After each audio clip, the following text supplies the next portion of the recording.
is this? A brick. Good. What else? A weapon.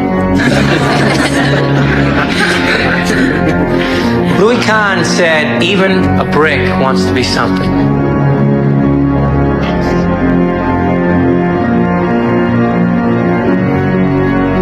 A brick wants to be something.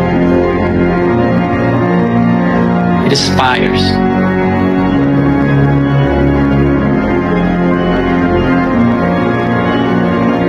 Even a common, ordinary brick wants to be something more than it is.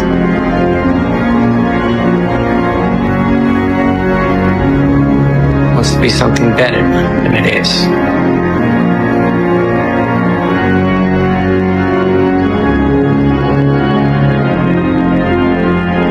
And that is what we must be.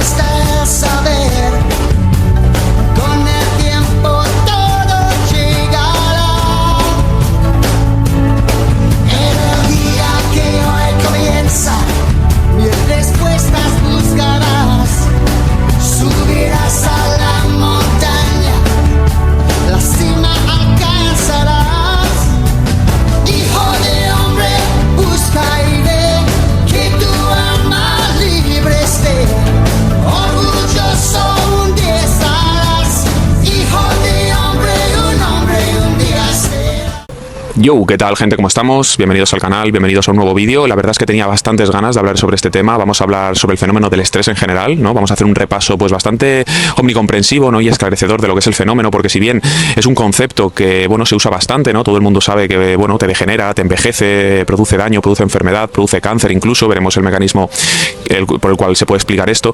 Pero realmente la gente suele asociar estrés simplemente pues a tensión psicológica, ¿no? O a tensión psicosocial. De hecho, yo lo veo mucho cuando hablo con compañeros del trabajo, con amigos o gente que me pregunta, ¿no? Me expone, pues bueno, mira, me pasa esto, ¿por qué puede ser, no? Y yo, ante un hábito de vida que tienen, pues le digo, ostras, esto es bastante estresante, ¿no? Orgánicamente. Y claro, ellos se quedan un poco en shock porque no entienden o no saben asociar o no saben por qué uso la palabra estrés cuando no es algo psicológico, ¿no? Entonces, este vídeo pues va a ser bastante esclarecedor al respecto, porque una vez integrado esto en vuestro filtro por el cual interpretáis la realidad, pues vais a ser capaces de identificar y establecer un nexo causal entre diferentes hábitos de vida, como digo, que hayáis podido llevar o que llevéis actualmente, y diferentes menoscabos en vuestra calidad de vida. Claro, otro asunto importante es que muchas veces ese menoscabo en vuestra calidad de vida no lo podéis percibir. ¿Por qué? Pues porque, en primer lugar, este mecanismo, ¿vale? Por el cual vamos a entender, ¿no? Cómo el estrés es dañino, por qué pone en riesgo la vida, por qué estamos equipados, ¿no? Con mecanismos de respuesta al estrés. Y, como digo, una de las características es que es silente. Silente quiere decir, pues, que digamos que actúa de manera silenciosa y únicamente es patente cuando el daño ya es bastante grande, ¿no? Y cuando la degeneración pues está bastante avanzada. Vamos a ver, cuando haga la explicación del mecanismo fisiológico, que, pues bueno, como siempre hablamos, ¿no? Hay diferentes niveles de organización, ¿no? Celular, podríamos decir metabólico, después orgánico o sistémico, ¿no? Entonces, cuando nosotros ya percibimos el síntoma, ya es un menoscabo bastante grande porque realmente produce enfermedad, ¿no? Ya es a nivel sistémico, ¿no? Ya es a nivel de que hay deterioros en los equilibrios o en las homeostasis, por ejemplo, de la glucemia, ¿no? O, por ejemplo, de la tensión, y tenemos hipertensión, o tenemos el colesterol alto, o tenemos problemas de tiroides como hipotiroidismo, etcétera, ¿no? Pero esa degeneración ha ido incrementándose, ¿no? Porque claro, que aparezca en este nivel más sofisticado es más lento, ¿no? Pero esa degeneración se ha ido produciendo ya desde nivel celular. Entonces vamos a ver cuál es el mecanismo por el cual esto pasa y que podáis identificar, como digo, diferentes hábitos que están menoscabando vuestra integridad, vuestra calidad de vida antes realmente de que se cronifiquen, ¿no? Porque luego cambiar esas inercias, ¿no? Cambiar ese centro de degeneración y convertirlo en un centro de regeneración requiere pues ya una intervención más activa por vuestra parte, ¿no? Y es más difícil salir de ahí. Entonces ese es el objetivo. Luego también, una de las características por las cuales tal vez no sepáis identificar que algo se está dañando y es por un estresor, ¿no? O por una adaptación al estrés. Estos términos, no os preocupéis, porque digamos que conforme yo avance la explicación del fenómeno los vais a entender, ¿vale? Va a ser un vídeo bastante circular por eso, ¿no? Porque yo voy a ir ahora presentando cierta problemática y después, conforme ahonde, ¿no? Y conforme vaya desmenuzando el proceso o el mecanismo fisiológico, digamos que iremos dando respuesta a todo ello y quedará bastante claro al final del vídeo, ¿no? Pero, como digo, una de las características características es la gran presencia, ¿no? o el gran protagonismo que tiene toda la catecolamina en esta respuesta, ¿no? Estamos hablando de adrenalina, noradrenalina, ¿no? y su función, digamos, de enmascarar la sintomatología hasta que es demasiado tarde, ¿no? Entonces lo veremos. Es como, por ejemplo, no lo sé, habéis estado en una casa, ¿no? O en un lugar en el que está sonando un generador, ¿no? Algo electrónico, un electrodoméstico o una nevera, ¿no? Y de repente se reinicia y se apaga y de repente todo se queda en silencio, ¿no? Y tú dices, ostras, ¿estaba sonando eso? Y claro, mientras sonaba tú estabas bien. Lo que pasa es que no sabías lo que era realmente estar bien, ¿no? Entonces esto funciona un poco así, ¿no? Porque yo cuando realmente entendí esto, ¿no? Y pude reevaluar y reinterpretar mis hábitos de vida, que es un poco el objetivo del vídeo, que vosotros podáis desde este prisma reevaluar cosas que estáis haciendo, digamos que, bueno, eliminé, ¿no? Toqué varias cosas. Y lo que hizo fue, vaya, que mi vida cambió bastante. Es decir, empecé a tener mucha mejor temperatura, mucha mejor digestión, mucho mejor descanso, mucha mejor producción hormonal, mejor libido, mejores entrenamientos, mejor composición corporal de forma fácil. En fin, un metabolismo que ya no estaba suprimido, ¿no? Entonces, vamos a ver todo esto. ¿Bien? Un segundo. Bien, pues como he comentado, voy a exponer diferentes preguntas, diferentes cuestiones que además son bastante prácticas y bastante interesantes, y después, conforme vaya ahondando en la explicación del mecanismo fisiológico, porque como sabéis a mí me encanta, digamos, ir descubriendo, ¿no? realmente por qué pasan las cosas, ¿no? Y darle una coherencia a lo que está pasando a nivel bioquímico y lo que estamos sintiendo o experimentando, ¿no? A un nivel más subjetivo de conciencia. Entonces, y claro, luego estas preguntas van a quedar un poco en el aire, van a quedar un poco abstractas, pero las iremos recogiendo, ¿no? en una dinámica un poco circular de vídeo, y las iremos pues dando explicación, ¿no? O una posible explicación. Entonces, en primer lugar, lo que quiero con el vídeo es que empecéis a saber distinguir lo que es el estrés agudo pero suficientemente frecuente y el estrés crónico, ¿vale? Todo el mundo sabe que el estrés crónico es malo, pero la gente infravalora lo que un estrés agudo lo suficientemente frecuente puede causar, y es literalmente que a nivel funcional vamos a tener las mismas consecuencias que un estrés crónico, ¿vale? Y esto lo vamos a ir viendo. El estrés agudo, por ejemplo, hay gente, bueno, es este fenómeno que se llama la hormesis, ¿vale? Que quiero hacer un vídeo al respecto porque tiene bastante miga, lo que pasa que pues necesito hacer este vídeo antes, ¿no? Para establecer unas bases al respecto. Y la hormesis es un fenómeno por el cual estresores agudos en pequeñas dosis, ¿no? Algo que en grandes dosis podría matarte, en pequeñas dosis digamos que puede hacerte más resistente, ¿no? Entonces veremos qué hay detrás de esto, si hay cosas ciertas o no, como por ejemplo que sí que es verdad que hay una biogénesis mitocondrial, ¿vale? Lo que pasa que eso tiene un techo biológico y un coste bestial, y bueno, tiene, como digo, bastante más miga, ¿no? Y bastante más nuance del que parece, ¿no? Porque vamos a entender al final del vídeo que estar adaptado al estrés no es ser resistente al estrés, es literalmente lo opuesto, ¿vale? Esto también es una de las cosas centrales y uno de los objetivos centrales que quiero que os quede claro con el vídeo, y seguramente así sea, ¿no? Después de la explicación. Y machaco la idea, ¿vale? Es decir, estar adaptado al estrés es literalmente lo contrario a ser resistente al estrés, ¿bien? Luego, otras cuestiones a las que quiero dar respuesta, o una posible respuesta, esa, por ejemplo, por qué en la esfera de low carb o esfera gente que directamente está en cetosis, ¿no? Toda esta esfera de gente, ¿no? Con dietas muy bajas en carbohidratos, su estilo de vida incluye cosas como, por ejemplo, tomarse el café solo, en ayunas, hacer ayunos, de hecho cada vez más prolongados, ¿no? Intentando hacer protocolos de ayuno cada vez más largos. Luego también hacer bastante ejercicio, normalmente de un perfil de resistencia, ¿no? Por ejemplo, salir a correr y tal, también pesas, ¿no? Pero digamos, bueno, también en ayunas, claramente, ¿no? Pero no, eso, intentando un ejercicio que por el ratio, ¿no? En el que se va suministrando la energía, pues favorezca, ¿no? Ese perfil oxidativo de la grasa, ¿no? Luego también, pues bueno, exposición a otros estresores, como pueden ser, pues, temperaturas extremas, como el frío, ¿no? Duchas frías, baños fríos y demás. Cuando estoy hablando de estresores, no os preocupéis, que como digo, vais a entender exactamente por qué una condición o un estímulo puede ser un estresor, ¿bien? Entonces, ¿por qué es así, no? Porque esta gente, digamos que todo su estilo de vida parece ir, o parece necesitar, pues esos pequeños estresores durante el día, todos los días. Y es literalmente por esto, ¿vale? Es decir, esta gente cree que se está haciendo resistente al estrés porque se está adaptando, ¿bien? Pero esto lo que está haciendo es crear una dependencia bestial y hacer que únicamente puedan tener energía durante el día si se someten a todos estos estresores continuamente, ¿no? Que a la larga, como digo, funcionalmente son lo mismo que un estrés crónico y van a ir degenerando muchas funciones, como por ejemplo la función tiroidea principalmente, van a crear inmunosupresión, van a generar daño mitocondrial y demás. Pero como digo, esto ahora lo veremos y daremos una respuesta como, pues digamos, más coherente con la fisiología, ¿no? Luego también, como sabéis, en todos mi hilo de vídeos, pues bueno, me muestro contrario a la cetosis como un estilo de vida, y entonces en este vídeo también voy a seguir estableciendo paralelismos entre lo que es una respuesta de estrés, ¿no? Que se llama síndrome general de adaptación, como digo, ahora entraremos a todo esto, con lo que es la cetosis, ¿no? Porque yo, cuando hablo de cetosis en muchos vídeos, recomiendo por ejemplo que veáis este, que dejaré por aquí en pantalla, siempre la comparo con estar atrapado en una respuesta adaptativa, ¿no? Entonces, en este vídeo vais a entender entender por qué lo digo y qué es una respuesta adaptativa y por qué es tan paralelo, por qué hay tantas similitudes entre los dos estados, ¿no? Y pues con las consecuencias que eso va a producir, ¿vale? Yo en el futuro tengo pensado hacer un vídeo bastante conciso, bastante directo, digamos, reuniendo todo el argumentario que he ido elaborando, ¿no? Contra la cetosis como un estado crónico. Este vídeo me va a servir para establecer también bases al respecto y lo que quiero con ello es básicamente interpelar a gente, ¿no? En la esfera hispanohablante que son promotores o defensores de la cetosis para que puedan hacerme una reacción de vídeo y podamos, pues bueno, que me den una interpretación, ¿no? Por su parte de por qué estos fenómenos pueden tener sentido o no tenerlo, ¿no? Porque para mí, digamos que yo, intento que tenga coherencia todo, ¿no? Es decir, la filosofía incluso que hay detrás, la filosofía evolutiva que se llama, la antropología, ¿no? La fisiología evolutiva, la bioquímica, ¿no? Entonces, desde mi punto de vista, como vamos a ir, como digo, continuando, vamos a ir añadiendo, ¿no? En este vídeo también más leña, ¿no? A toda esa pues en fin, ¿no? Estructura, ¿no? Que le da sentido a todo esto. Y si bien tiene mucho sentido, pues no entiendo cómo puede ser que esta gente pues opine diferente, ¿no? Es decir, y tengo genuino interés en su respuesta. Entonces, digamos que hacer un vídeo, ¿no? Y mandárselo a la gente o aumentarlos directamente, pues digamos que es una forma en la que les interpele a darme una respuesta, que como digo es por puro interés, ¿no? De este tema.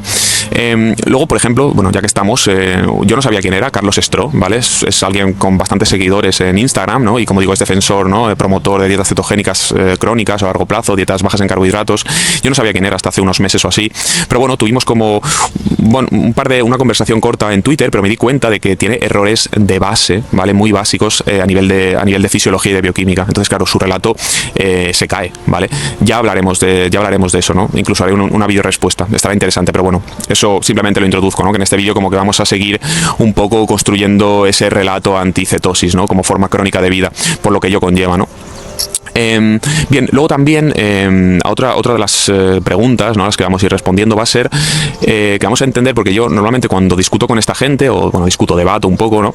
Uso un estudio que es bueno, una revisión sistemática, un metaanálisis que incluye como 27 o 29 estudios de 2022, dejaré por aquí, en el cual se ve que una vez, digamos que durante la adaptación a la cetosis o una adaptación a una dieta muy baja en carbohidratos, el cortisol basal está disparado, ¿vale? Ahora bien, pasados 3 semanas, más o menos es el margen que da el estudio, ese cortisol vuelve a niveles basales, ¿no? Entonces, eso, por una parte, lo explicaré en este vídeo por qué puede pasar, pero lo más importante de este estudio, de este metaanálisis, es que demuestra o evidencia que si bien el cortisol tras 3 semanas de adaptación vuelve a niveles basales, ante cualquier estresor, y en los estudios utilizan el ejercicio, ahora veremos por qué el ejercicio puede ser un estresor, ¿no? Bajo qué condiciones, ese estresor dispara a un nivel mucho más alto y de forma mucho más sostenida el cortisol o los glucocorticoides que en una persona que no sigue estas dietas, ¿no? Entonces vamos a explicar por qué son más sensibles al estrés, en el sentido de que pues su respuesta salta un amortiguador, que ahora veremos cuál es, y directamente eleva los glucocorticoides con las implicaciones que tiene esto, ¿no? Y de forma más sostenida. Entonces esto también le daremos respuesta. Un segundo. Bien, gente, pues antes de entrar en lo que es la explicación mecanicista y fisiológica del fenómeno, que como digo es muy interesante y os va a hacer clic, ¿no? en la percepción a la hora de cómo interpretáis los fenómenos y el estilo de vida que lleváis, quería hablar, pues ejemplificar, ¿no? en lo que consiste la adaptación al estrés. Bien, quiero, por ejemplo, no sé si os acordáis, hace un mes o así, tal vez más, hice un short que hablaba de Dylan Shannon, ¿vale? Que es un influencer de habla inglesa que, bueno, me aparecía bastante en YouTube, en shorts, luego también me apareció en Instagram cuando me hice Instagram. Y la verdad es que en su momento me gustaba por la forma que tenía de entrenar, ¿no? Porque era un soplo de aire fresco ante pues la corriente de science-based lifting, ¿no? Todo este entrenamiento basado en ciencia, en movimientos muy analíticos, intentando únicamente optimizar, ¿no? La masa muscular como que fuese el único parámetro importante, ¿no? Entonces, que es un entrenamiento que falto de alma, ¿no? Falto de sentido estético, y luego los cuerpos que genera, pues como digo, también son bastante repulsivos, ¿no? Y en cambio, pues este tío, ¿no? Entendiendo el cuerpo como una cadena cinética, que es lo que es, pues trabajaba muy explosivo, con movimientos compuestos, hacía sprints, ¿no? Hacía saltos, entonces digamos que me gustaba, ¿no? ¿Qué pasa? Pues que yo, bueno, él decía que era natural, yo no lo puse en duda, ni lo pongo en duda, es decir, yo pienso que era natural, porque tengo unas expectativas altas, ¿no? De lo que puede ser un cuerpo humano y las capacidades que tiene. Ahora bien, también sé las consecuencias que tiene, ¿no? Entonces yo pensaba que si este tío seguía así, porque los entrenamientos que hacía eran muy frecuentes, ¿no? ese estrés agudo, que es el entrenamiento, era muy frecuente como para recuperar y volver a un estado homeostático basal, que ahora explicaremos esto. Pues yo digo, este tío va a tener alguna consecuencia a nivel tiroidea y luego obviamente esteroidea, ¿no? Porque si recordamos, como he contado en algunos vídeos, la hormona tiroidea activa es literalmente por la señalización, es decir, si tenemos una señalización de abundancia energética, si digamos las señales que recibimos del entorno, puesto que somos organismos que nos regeneramos, que nos desarrollamos, que nos complejizamos, que crecemos gracias al intercambio energético del ambiente, si esas señales son de abundancia y de disponibilidad energética, vamos a crear o vamos a tener más activa la hormona tiroidea, ¿bien? Y esa hormona tiroidea es literalmente lo que permite la conversión de colesterol en pregnenolona, que es, digamos, la precursora de todas las hormonas esteroideas, como por ejemplo la testosterona, ¿no? Entonces yo digo, este tío va a tener algún problema de este tipo, y así fue, ¿no? Hizo un vídeo anunciando pues que llevaba unos meses muy decaído a nivel anímico, hablaba incluso de depresión, también de líbido, es decir, que no tenía líbido, que estaba muy cansado, que no recuperaba de los entrenamientos, y entonces que por eso se había hecho una analítica de sangre y había visto que la testosterona estaba muy baja, ¿no? Entonces vamos a ver, o sea, esto lo vamos a explicar ahora a nivel mecánico cómo ocurre, pero básicamente es esto, ¿no? Es decir, tú te adaptas a un estresor que literalmente no sirve para nada, ¿vale? Es decir, porque lo que es el entrenamiento y el rendimiento, o por ejemplo la musculación, tiene una teleología circular, es decir, tú entrenas más fuerte para tener más músculo, y así tienes más músculo para entrenar más fuerte, y así puedo entrenar más fuerte para tener más músculo, y así con ese músculo puedo entrenar más fuerte, pero no sirve para nada realmente, ¿no? Entonces, claro, esto tiene un coste, esta adaptación tiene un coste, ¿no? ¿Cuál ha sido en su caso? Pues la supresión de su función tiroidea y por lo tanto de sus hormonas sexuales y reproductivas, ¿no? Con todas las consecuencias que tienen, porque si bien dices, claro, entonces ¿cómo mantenía ese físico, ¿no? Y más o menos ese rendimiento si tenía la testosterona baja? Bueno, pues porque ahí está la cosa, el cuerpo es un sistema bestialmente eficiente a la hora de la distribución energética, entonces puesto que el estímulo seguía vigente, es decir, el tío sigue entrenando día a día y tiene que, esas adaptaciones neuromusculares tiene que mantenerlas, porque es que el estímulo es ese, pues eso lo va a mantener, ¿no? A duras penas, pero va a suprimir todo lo demás, ¿no? Y estamos hablando de la calidad de vida como un hombre, ¿no? Tanto que en este caso, que es un poco más extremo, literalmente ha destruido lo que te hace hombre, ¿no? Porque lo que te hace hombre, lo que nos separa entre los sexos, que bueno, aquí hablaríamos de la esencialidad de lo que realmente es la masculinidad, luego lo comentaré este tema, es pues tu plano neuroendocrino, ¿no? Entonces literalmente ahora eres menos que un hombre, ¿no? Al haberte destruido. Otro ejemplo en esta línea es por ejemplo Andrew Huberman, ¿vale? Que es muy promotor de la hormesis que he comentado antes, ¿no? De los baños de agua fría y demás, y de nuevo, ¿no? Hace poco también ha reconocido que está en TRT, era algo que realmente si tienes ojos como que ya lo ves, ¿no? Pero toda la fanbase, ¿no? De la manosfera y de los tíos duros y demás, pues como que no se lo quería creer, ahora él lo ha reconocido. ¿Y por qué? Pues porque básicamente esos estresores continuados literalmente te hacen más sensible al estrés, y van menoscabando y socavando, erosionando, carcomiendo funciones más complejas, ¿no? Y que requieren de una energía constante que no se está señalizando por esa supresión, ¿vale? Que, como digo, es un vídeo circular, ahora entenderemos por qué. Entonces, pues bueno, también está en TRT, ¿no? Luego el último ejemplo es David Goggins, que alguna vez lo he comentado, ¿vale? David Goggins seguramente os suene. Yo siempre lo pongo de ejemplo de alguien que ha sabido monetizar su autodestrucción, ¿vale? Es muy normal en este perfil de personas, porque, o sea, tenéis que fijaros, ¿no? Pero yo le he oído hablar en entrevistas, ¿no? Básicamente este tío sufrió un bullying bestial de pequeño, palizas de su padre, ¿no? Y pues bueno, lo que hizo pues ha sido encontrar formas en las que autolesionarse, ¿no? Y pues pagar un odio a sí mismo, un no ser suficiente, ¿no? Una disciplina que lo que hace es darte una sensación de que si dejas de ser disciplinado vas a volver a ser ese niño que no era suficiente y que era merecedor de palizas de su padre, etcétera. Y pues bueno, toda tu vida es un constante infligirte odio, infligirte daño por ese odio que tienes a ti mismo, pero este tío lo ha sabido monetizar, ¿no? Si veis pues bueno un poco su biografía, en un principio en la juventud pues lo pagó con la comida, ¿no? Tuvo un montón de sobrepeso, era una forma de autolesionarse, más o menos inconsciente, pero luego le hizo algo clic y empezó a utilizar el ejercicio, ¿no? Como forma de autolesión, porque como digo, los hitos que ha hecho no pueden conseguirse si tú no te odias a ti mismo, ¿no? Es decir, menoscabar tu integridad física a esos niveles únicamente puede, el fuel que necesitas para eso es literalmente el odio, ¿vale? Ved el vídeo aquel que hice sobre la energía tiroidea, ¿no? Que sería el amor, ¿no? Hacer las cosas desde el amor, desde una energía limpia, bastante calmada, desde un amor hacia sí mismo y por lo tanto al amor a lo demás, o hacer las cosas a través del odio, ¿no? Que sería una energía mucho más adrenal, que es literalmente lo que necesita este tío ahora, y por lo cual ha suprimido su tiroides y por lo cual también es una de las razones por las cuales, como he dicho al principio, la gente que está en dietas bajas en carbohidratos requiere constantes estresores. Esto lo veremos, ¿no? Pero básicamente este tío tío, después de hacer esos hitos, ¿no? Hizo pues las instrucciones, ¿no? de las diferentes grupos de operaciones especiales de los Estados Unidos, del ejército de los Estados Unidos. Luego también hizo Ironmans, hizo cosas de este tipo, ¿no? Pues se rompió las rodillas y seguía corriendo, y se cagaba encima y seguía corriendo. Él dice que odia correr, ¿no? Es decir, una persona que odia lo que hace es literalmente alguien que está enfermo mental, ¿no? Cuando algo requiere mucha disciplina, cuando algo requiere que te motives, ¿no? Que te des motivos para hacerlo, es algo que seguramente sea malo para ti, ¿vale? Es decir, algo que te hace feliz y que es bueno para ti normalmente no necesita motivos, ¿no? Pero bueno, eso lo veremos. Y bueno, ¿cómo acabó este tío, no? Es decir, esa barbaridad de adaptación, esa capacidad, ¿no? Esa gran fuerza del cuerpo humano de lo que es capaz, ¿en qué ha acabado, no? Pues este tío requiere suplementar hormona tiroidea activa, además de pues TRT, ¿no? Diferentes planes.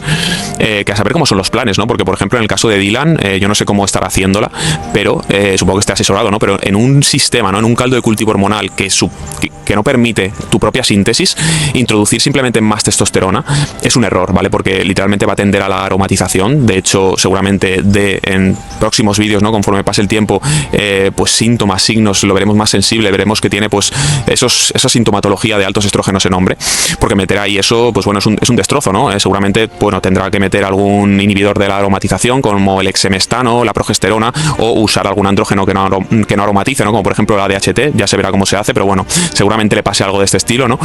Y eso, estamos viendo gente, ¿no? Muy fuerte, ¿no? Gente, pues bueno, que son adalides de la masculinidad, gente, pues no, muy disciplinada con este discurso, y que literalmente son menos que hombres, ¿vale? Y son menos que hombres porque literalmente lo que te hace hombre, ¿vale? A nivel simbólico, es decir, el hombre es activo, el hombre es el componente, digamos que nace de él la necesidad de actuar, ¿no? De expresar en el ambiente, es el componente penetrador de la relación, ¿no? Es alguien muy pragmático que actúa en el mundo a través de lo que ya lleva dentro, ¿no? Y digo pragmático, por ejemplo, Camille Paglia dice que esta forma de ser, ¿no? Este cableado cognitivo-conductual es así porque ya el niño desde la infancia o desde la adolescencia entiende porque ve cómo es su sexo, ¿no? Es decir, cómo es sus genitales. Entonces eso le da una sensación más pragmática de cómo funciona el mundo, mientras que la mujer pues sería más mística, más contemplativa, porque literalmente no puede entender su sexo porque no lo ve, ¿no? Y tiene como que pensar cómo es, ¿no? Pero bueno, el caso es que lo masculino, ¿vale? Viene de ti, es endógeno, es literalmente un hombre te hace hombre el hecho de lo que tú estás sintetizando, ¿bien? Endógenamente. Y esta gente, en este comportamiento transexual, reciben la masculinidad de fuera, ¿vale? Es decir, son pues, un componente pasivo, un sujeto pasivo que recibe lo que les hace hombres desde fuera, ¿vale? Como digo, es dantesco, es horripilante, ¿no? A nivel simbólico lo que eso conlleva, ¿no? Luego, esta gente, claro, por ejemplo, Dylan tiene vídeos diciendo 11 movimientos. Bueno, un momento, voy a hacer un corte de vídeo. 11 movimientos para ser un arma humana, ¿no? Y son, pues eso, barbaridades, ¿no? Sentadillas con billones de kilos, fondos lastrados, sprints, saltos, clean and jerk, etcétera, ¿no? Pero un arma humana, realmente, este tío, si hubiese realmente una situación de riesgo, este tío y los tres, como por ejemplo, pues bueno, un conflicto civil, una catástrofe natural tipo la Dana que pasó en Valencia, pero como más exagerado, ¿no? Tipo de estar incomunicados un mes. Claro, si estás incomunicado un mes y tienes que realmente dar respuesta, ¿no? Activa a un estrés, ¿no? Una situación que requiere realmente de tu hombría, de tu masculinidad, de ser un arma humana, esta gente durante ese mes no tendría acceso a su suministro de hormona externa. Es decir, no tendría acceso externo a su suministro de masculinidad, ¿no?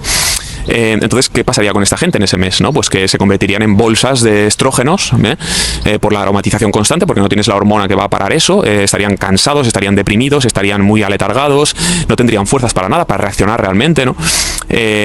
Pues bueno, luego además de la dismorfia que tienen, verían cómo esa composición corporal se iría deteriorando, irían pues bueno, reteniendo agua, perdiendo el tono muscular, no podían hacer sus entrenamientos, en fin, sería un destrozo, ¿vale? Tendríamos a niñas lloronas con los estrogenizadas, totalmente incapaces, cansadas, ¿no? Eso es ser un arma humana, eso es haberte adaptado al estrés, básicamente, ¿vale? Ser mucho menos resistente al estrés cuando realmente una situación requiere de tus capacidades y de tu sistema hormonal equilibrado y de todas estas cosas que son amortiguadores al estrés, como ahora veremos, ¿vale?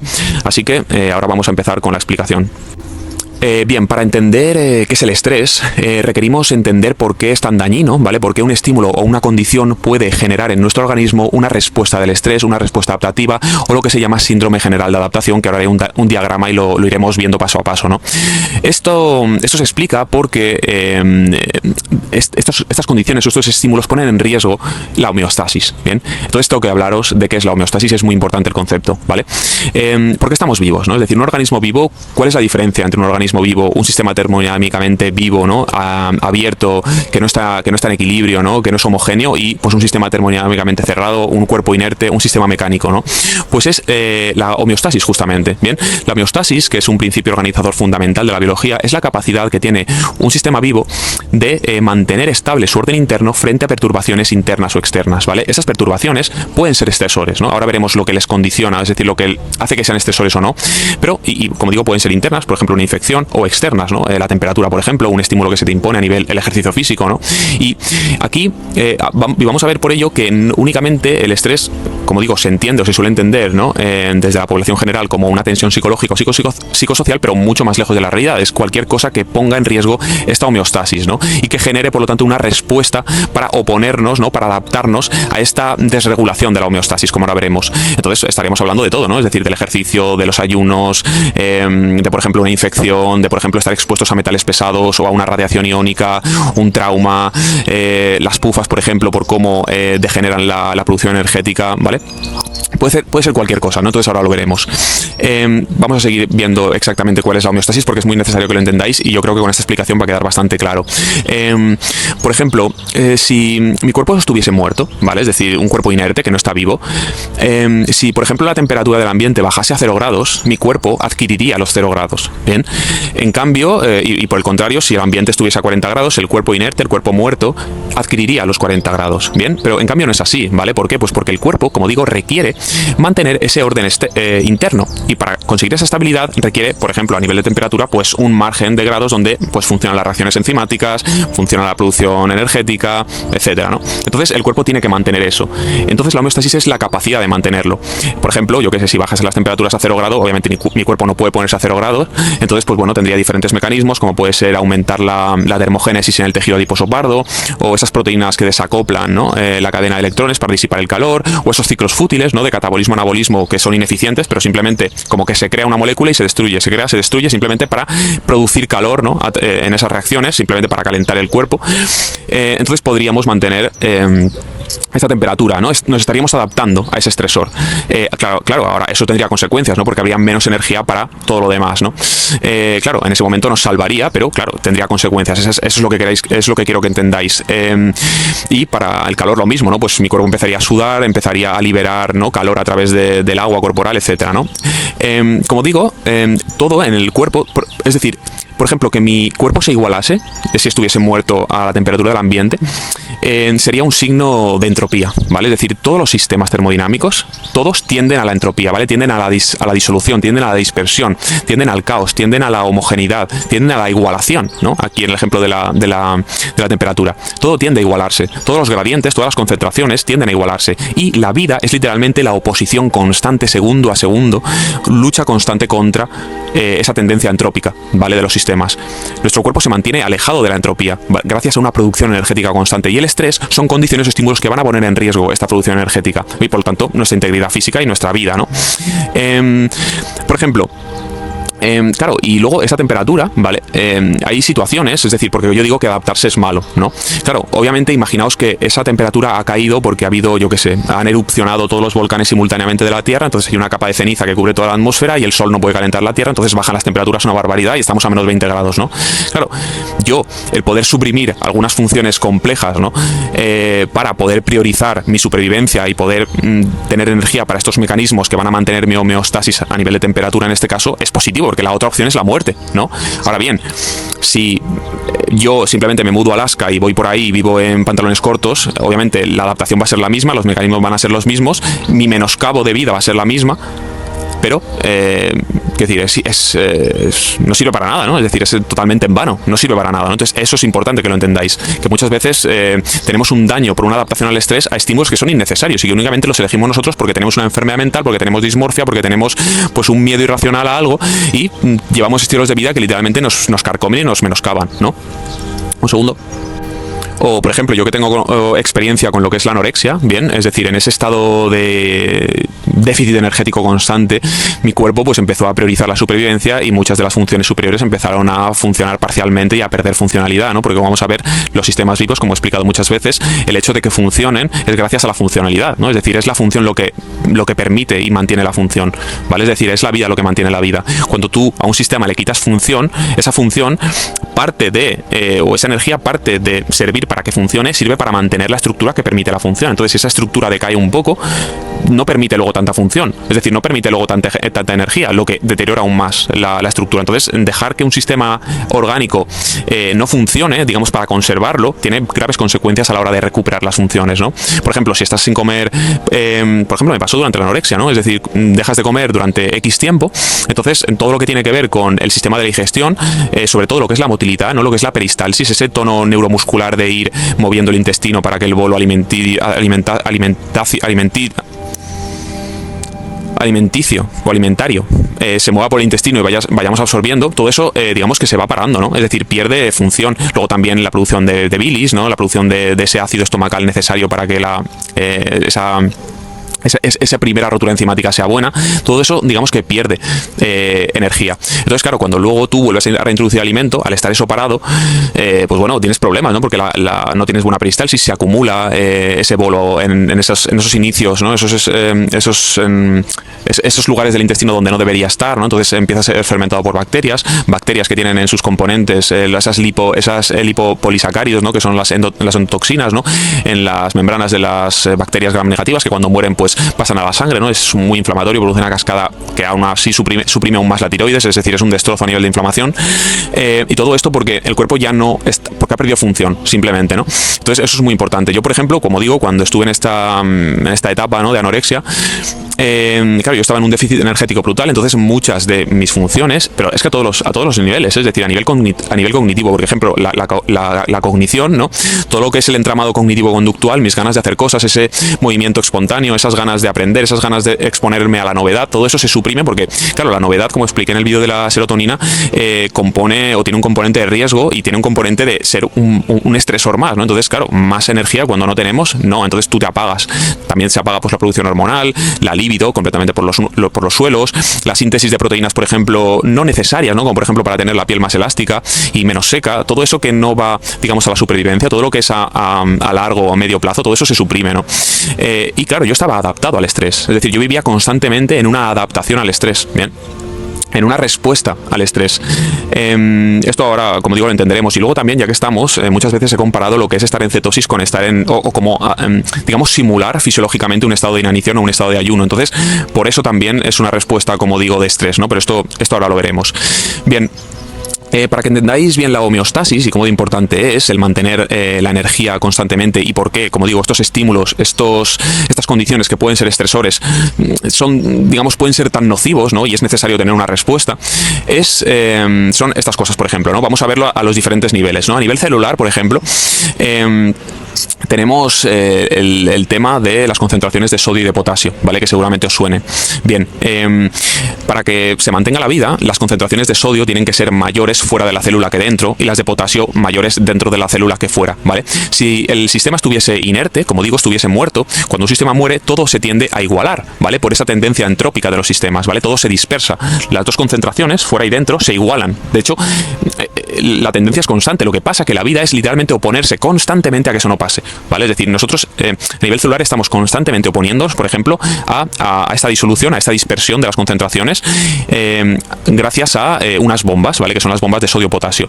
Claro, en el momento de no tener energía, porque estas bombas consumen entre un 20 y un 40% de toda la energía celular total, es decir, de toda la energía que está generando una célula, bien, y que tiene que servir para diferentes funcionalidades, prácticamente incluso un 40% se está yendo simplemente para mantener estas bombas, para mantener estos gradientes. Como veis, la vida es una lucha constante contra la dispersión, ¿vale? Contra la entropía. Entonces, en el momento en que nosotros tenemos un déficit energético que afecte a ese buen funcionamiento, esa buena eficiencia de estas bombas, pues veríamos cosas como que de repente, pues bueno, el sodio empezase a entrar, ¿no?, en más cantidad de la que debería dentro de la célula. Entonces, claro, el agua acompaña al sodio, entonces tendríamos ese hinchazón de la célula, ¿no?, que es lo que se llama edema, y que es, pues bueno, la primera fase, ¿no?, de la degeneración celular y de apoptosis celular. Luego también, pues otras bombas, ¿no?, como por ejemplo la bomba de bueno, el pH mismo, ¿no? Es decir, el pH, por ejemplo, fuera de la célula es un poco más perdón, dentro de la célula es un poco más ácido, ¿vale? Más o menos 7,2 o así, y fuera de la célula 7,4. Entonces, mantener ese pH, ¿vale?, es necesario, pues, para que, por ejemplo, funcionen bien, pues, bueno, muchas enzimas, ¿no? O, por ejemplo, para que se plieguen las proteínas y puedan ser funcionales. Entonces, una ligera variación de, como digo, 0,2 puntos ya supone que algunas enzimas, como por ejemplo la fosfofructoquinasa, no funcione bien, y es literalmente la enzima que regula la glucólisis, ¿vale? Es decir, el uso de la glucosa se permite gracias a, por ejemplo, esta enzima, y estamos viendo que un ligero movimiento, ¿no?, en esa variación de pH, pues supondría una menos eficiencia y, claro, con ello menos energía. Entonces todo empezaría a decaer, ¿no? Entonces, para mantener este pH, pues hay diferentes mecanismos, hay bombas de sodio y de protones, hay cotransportadores de bicarbonato, muy importante el CO2, ¿no?, este residuo, ¿no?, es decir, la célula va generando CO2 que sale de la célula y esto equilibra el pH. Es decir, es un constante mantenimiento de equilibrios sin los cuales el cuerpo degeneraría y moriría. Bien, y como digo, todos estos equilibrios requieren energía constante. Otro ejemplo serían las bombas de calcio, ¿vale? El calcio tiene que estar, es mayor fuera de la célula, pero mucho mayor, del orden de 10.000 veces mayor. Y pues bueno, también hay, digamos, transportadores o diferentes bombas que mantienen este equilibrio, ¿no?, que digamos que la tendencia natural entrópica de todos los sistemas sería equilibrarlo, ¿no?, que entrase en la célula, pero claro, esto supondría la muerte. De hecho, cuando hay una degeneración en la función celular, normalmente por falta de energía para mantener estas bombas, y empieza a entrar más calcio del debido, produce, pues bueno, o activan proteasas, fosfolipasas, endonucleasas. Asas quiere decir romper, ¿no?, es decir, carcome la célula, ¿vale? Literalmente produce apoptosis celular, es decir, muerte celular.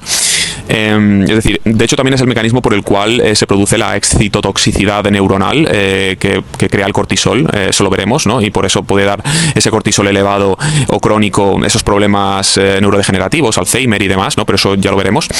Luego también tendríamos, por ejemplo, el equilibrio redox, ¿no?, constantemente, que es lo que señaliza si la célula debe generar más energía o menos, como expliqué en el vídeo en el anterior vídeo, ¿no?, aunque lo he tocado también, ¿no?, ese ratio NAD-H, NAD+, ¿no?, muy importante. Y como veis, está lleno de equilibrios constantemente, de gradientes que el cuerpo tiene que mantener para mantenernos vivos y alejarnos constantemente de la entropía, ¿no? Y claro, todos estos equilibrios requieren energía constante, ¿vale? Es decir, es una barbaridad. Luego, por ejemplo, si saltamos, ¿no?, del nivel celular a un nivel un poco más alto, a nivel metabólico, por ejemplo, también tenemos constantes homeostasis que mantener, ¿no? Por ejemplo, pues la temperatura misma, ¿no?, la competencia de sustratos, en función de los sustratos que hay, pues el cuerpo actúa de una forma u otra, ¿no?, como vimos con el ciclo de Randle. Luego también tendríamos el equilibrio ácido-base importante, para el cual el CO2 es muy importante también. Luego tendríamos la propia glucemia, ¿no?, es decir, la glucemia es literalmente mantener un cierto rango de concentración de glucosa en sangre, ¿no? Siempre tiene que haber ese rango, porque la glucosa es tan esencial, bueno, supuestamente no es esencial, ¿no?, pero hay diferentes tejidos que no pueden sobrevivir sin la glucosa, ¿no?, por el perfil oxidativo que tiene, como el cerebro, partes del cerebro, sistema nervioso, algunas células sanguíneas, retina, etcétera, ¿no? Entonces, esta glucemia hay que mantenerla. Entonces, como digo, hay mecanismos que están siempre regulando para mantenernos en ese equilibrio en función de las perturbaciones internas o externas. Por ejemplo, una perturbación externa, digamos que pues de repente hacemos una barbaridad de ejercicio, ¿no?, entonces consumimos mucha glucosa de la sangre. Entonces, esto se siente, ahora veremos cómo se puede sentir, ¿no?, porque hay glucorreceptores en diferentes órganos. Entonces, claro, hay menos glucosa, tenemos que mantener la glucemia, entonces se activa, por ejemplo, una respuesta adrenal, ¿no?, la adrenalina, para generar o para estimular la glucogenólisis, por ejemplo. La glucogenólisis es literalmente deshacer el glucógeno que hay en el hígado hepático para liberar la glucosa a la sangre, ¿no? O al revés, consumimos una comida rica en carbohidratos, se absorben en forma de glucosa, hay más glucosa en sangre, entonces esto se siente y se secreta insulina para retirar esa glucosa, ¿no?, e introducirla a los tejidos, ¿no? Es decir, es un constante equilibrio. Luego, si nos vamos a un plano más alto, ¿no?, ya estamos hablando, un segundo, voy a hacer un parón de vídeo. Bien, y luego ya, pues a nivel más sistémico, más orgánico, ¿no? A nivel neuroendocrino, como digamos el nivel más complejo, ¿no? Más sofisticado, pues también deben haber pues equilibrios constantes, ¿no? Para mantener las diferentes homeostasis, como por ejemplo, el eje hipófisis hipotálamo tiroides, ¿no? Es decir, la hormona estimulante de la tiroides, la propia hormona tiroidea activa. Por una parte, ¿no? La síntesis de todo esto, pero luego también un feedback negativo que nos diga, bueno, ya hay suficiente, vamos a suprimir, ¿no? Por el momento la producción. O por ejemplo el sistema nervioso autónomo. El sistema nervioso autónomo, que podríamos tener, digamos, una parte o una predominancia más simpática, ¿no? Con adrenalina y noradrenalina, o una más parasimpática con acetilcolina, ¿no? Y cada uno pues tiene sirve para unos propósitos y ha de haber un equilibrio constante entre ellos. Por ejemplo, el simpático, pues no, es decir, nos dilata las pupilas, hace que el corazón se acelere para poder suministrar antes los sustratos, ¿no? Y el oxígeno a los tejidos, para la digestión, porque no es el momento de digerir, moviliza el glucógeno, es decir, moviliza los sustratos, digamos que funciona ante una respuesta de lucha o huida, ¿no? Mientras que el parasimpático pues permite la regeneración, la reparación, la digestión, la absorción, ¿no? Y claro, por ejemplo, una de las consecuencias de adaptarse al estrés es que sí, mantendremos la homeostasis, pero desde una posición de menor energía, por lo tanto va a ser mucho más necesario, por ejemplo, esa constante movilización de recursos, y por lo tanto el sistema nervioso simpático va a ser más predominante, y claro, esto va a tener a la larga pues daño, ¿no? Luego, por ejemplo, otro equilibrio es el eje hipotálamo hipófisis adrenal, ¿vale? El HPA, que es básicamente los glucocorticoides, siendo el cortisol el protagonista. Esto es muy importante, como vamos a ver a la hora de esta homeostasis, porque en función de la señalización, si tenemos una señalización de estrés, ¿vale? Y se nos va a dar una respuesta al estrés, que como digo, es literalmente la última parte del vídeo, pero es lo que va a dar sentido a todo esto. Vamos a requerir, por una parte, movilizar sustratos, ¿bien? La adrenalina, ¿no? Las catecolaminas van a tener aquí bastante protagonismo, pero digamos que si esto se mantiene en el tiempo, el cortisol lo que hace es, pues, tener una función bastante más sostenida, ¿no? Bastante más larga a la hora de esta movilización, pero a la vez, no únicamente tenemos que movilizar sustratos, ¿vale? Para dar respuesta a esta demanda energética que se nos está imponiendo, ¿no? Que es lo que sería el estresor. Sino que también tenemos que suprimir funciones que ahora mismo pues no se entienden como necesarias, que no son para la supervivencia inmediata, sino que van más a medio o largo plazo. Entonces va a tener esta función de supresión, ¿vale? Vamos a suprimir obviamente la tiroides, ¿vale? Porque el cortisol, por ejemplo, va inhibiendo las diodinasas D1, que es lo que convierte la T4 a la T3, pero en cambio estimulan las diodinasas D3, que convierten la T4 a T3 reversa, que es inactiva. Luego también, por ejemplo, inhiben la secreción de la hormona liberadora de gonadotropina, que es lo que sintetiza luego las hormonas sexuales, estrógenos, testosterona y demás, porque la reproducción no es como necesaria, ¿no? En ese momento, o al menos una buena, digamos, que sea óptima.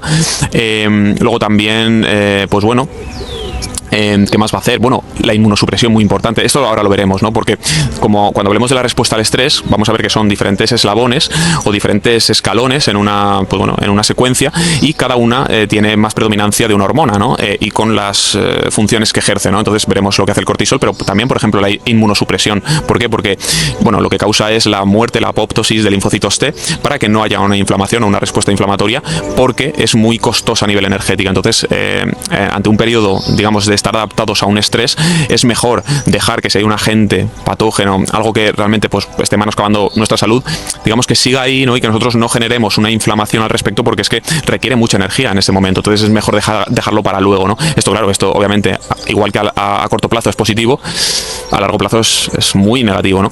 De hecho, mucha gente que empieza a acelerar su metabolismo o empieza a tener un metabolismo más robusto, nota que de repente está más inflamado o que ha tenido alguna reacción a algo, y es justamente porque su sistema inmune vuelve a ser más fuerte, y cosas que antes dejaba pasar por alto, ahora sí que va por ellas a muerte, ¿sabes? Eso es importante también. Bueno, entonces, en todos estos niveles, como hemos visto, ¿no? Es decir, hay diferentes gradientes y homeostasis a todos los niveles. El fallo en el nivel celular es como más rápido, ¿vale? Pero claro, tú no sientes como que, ¡ay! Un gradiente de una célula se me ha... No sé, no funciona muy bien, ¿no? Está entrando demasiado sodio, eso no lo sientes. Eso sientes cuando esa degeneración va afectando cada vez a niveles más altos, y únicamente lo sientes como sintomatología cuando ya, digamos, tiene un efecto que obviamente tarda más en el plano pues más complejo, ¿no? Más sofisticado, como es el endocrino o el neuroendocrino, ¿no? Entonces, pues por ejemplo, empiezas a tener problemas, por ejemplo, de hipertensión, de colesterol, de hipotiroidismo, de hiperglucemia, ¿no? Entonces, claro, aquí hay un giro muy importante, porque tener en cuenta que aunque la capa más elevada, ¿no?, sea como muy compleja y muy sofisticada, literalmente depende de una buena energía celular constante, ¿vale? Y cuando este plano celular empieza a degenerar por esa falta de energética, porque normalmente el estrés donde va a hacer más daño es a la mitocondria, que es justamente lo que produce la energía, y por lo tanto todos estos gradientes, todas las bombas no se van a poder mantener y van a ir deteriorando cada vez más la célula, las estructuras que permiten la energía, por lo tanto va a haber cada vez menos energía, ¿no? Es decir, es un ciclo, como digo, de degeneración, no una inercia degenerativa que hay que corregir. Y cuando eso va pasando, pues van deteriorándose todos los niveles hasta presentar síntomas ya, digamos, en sintomatología más clara. Y esto es un gran giro de la bioenergética respecto a la medicina convencional, porque la medicina convencional, no entendiendo la gran interdependencia entre energía y estructura, entiende que, por ejemplo, una desregulación en la glucemia, ¿no?, es decir, tener hiperglucemia, tener hipertensión, tener hipotiroidismo, son enfermedades primarias, ¿vale? Es decir, son como, bueno, he perdido homeostasis en este sistema, ¿no?, por ejemplo, de la glucemia, como una enfermedad primaria, pero no es así. Es decir, es literalmente un síntoma, es una enfermedad secundaria, ¿vale? La homeostasis se ha perdido hace mucho tiempo, pero a un nivel mucho más celular, ¿vale? Que es literalmente la esencia, ¿no?, de la producción energética. Así, por ejemplo, la medicina moderna pues entiende que es, yo que sé, la hiperglucemia es literalmente, pues, que estás comiendo mucho azúcar, ¿no?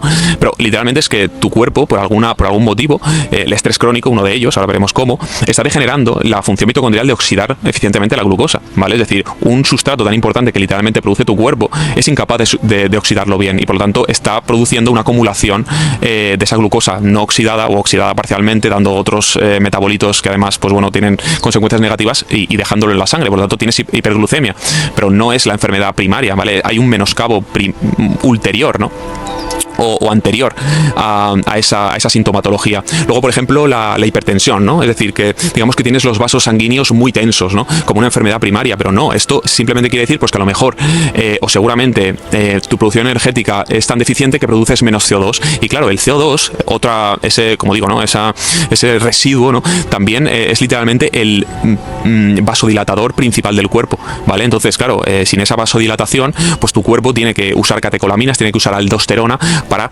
digamos, apretar, ¿no?, más ante esos vasos que no están dilatados, ¿no?, y movilizar, ¿no?, y conseguir esa perfusión en los tejidos de la microcirculación, perfusiones que los sustratos, ¿no?, que hay en la sangre, el oxígeno, etcétera, llegue a los tejidos, ¿no? Entonces requieres esa carga, ¿no?, de catecolaminas, de aldosterona en unos vasos que no están dilatados, porque no tienes una buena producción de CO2, ¿no?, porque no hay una buena función mitocondrial y por lo tanto generas menos CO2.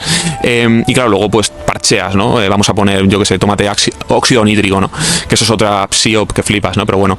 O luego, por ejemplo, el hipotiroidismo no es una enfermedad primaria en el sentido de, quiero decir, puede literalmente, es decir, puedes tener una afectación en la producción de hormona tiroidea, claramente, ¿no? Pero normalmente no es una enfermedad primaria. Es simplemente que tu cuerpo deliberadamente, él mismo, está inhibiendo y suprimiendo la conversión de T4 a T3. Es decir, no queremos tener hormona tiroidea activa porque la señalización es de poca energía. Entonces no podemos tener la suficiente energía para que los tejidos pues se regeneren bien, se vayan limpiando bien, tengan mejor funcionalidad, se complejicen. No puede ser, es imposible. Entonces nosotros mismos, o sea, no conscientemente, ¿no?, es decir, nuestro cuerpo, pero sí, nosotros, digamos que suprimimos deliberadamente, ¿vale? Y tenemos ese hipotiroidismo. Pero como digo, no como enfermedad primaria, sino como una sintomatología, ¿vale? Así que bueno, pues todos estos gradientes, equilibrios, homeostasis, eso es lo que nos mantiene vivo, en definitiva, lo que nos mantiene vivos, perdón, y es lo que, digamos, está oponiéndose constantemente, ¿vale? La vida es una lucha constante, pero literalmente, ¿no? Es decir, fisiológicamente, mecánicamente, es una lucha constante contra la tendencia entrópica de la termodinámica. Es decir, la tendencia que tenemos a la disolución, a igualar nuestros gradientes, nos estamos oponiendo constantemente por una producción energética, ¿no? Y aquí es donde viene el estrés. Aquí es donde viene la definición de estrés. El estrés es cualquier condición o estímulo que nos imponga una demanda energética mayor a la capacidad que tenemos de responder inmediatamente, ¿vale? Es decir, es cualquier situación, cualquier condición que literalmente requiera de repente que nosotros generemos energía. Bien, claro, si esa generación de energía es posible inmediatamente con el sustrato que tenemos en la sangre, ¿vale? Principalmente, por ejemplo, es decir, pues tengo glucosa en la sangre, ¿no? Digamos que se me impone una condición o un estímulo que requiere energía por mi parte, me impone una demanda energética, pero yo con esta glucosa, digamos que puedo responder, puedo generar energía en ese momento mitocondrial y responder, ¿vale? Y encima el estresor, esa condición acaba ahí, se acabó, ¿vale? No sería un estresor. Ahora bien, ese estresor en cuanto esa demanda está superando mi capacidad de producir energía. Entonces aquí se va a dar una respuesta, que es lo que se llama síndrome general de adaptación o respuesta adaptativa, por la cual yo voy a encontrar energía, ¿vale? Voy a movilizar energía, voy a suprimir otras funciones mientras esté presente esa imposición para poder responder, ¿vale? Porque de lo contrario, pues recibiría un daño, ¿no? Pero claro, recordemos, es decir, esta imposición está poniendo en peligro la homeostasis, ¿vale? Es decir, toda la energía necesaria, por ejemplo, para mantener los gradientes a nivel celular que hemos visto, se está poniendo en riesgo, se está comprometiendo por esta imposición, ¿vale? Claro, nuestro cuerpo, como digo, va a responder, ¿bien? Y si dura mucho, va a adaptarse, ¿no? Pero como digo, vamos a ver que la adaptación no es la salud, ¿vale? Entonces ahora vamos para allá. Bien, pues vamos a ver en qué consiste esta respuesta adaptativa, ¿no? Voy a moverme un poco, que me estoy quedando frío, ¿no? Es decir, obviamente mi cuerpo se está oponiendo, ¿no?, a esa igualación de temperatura, pero bueno.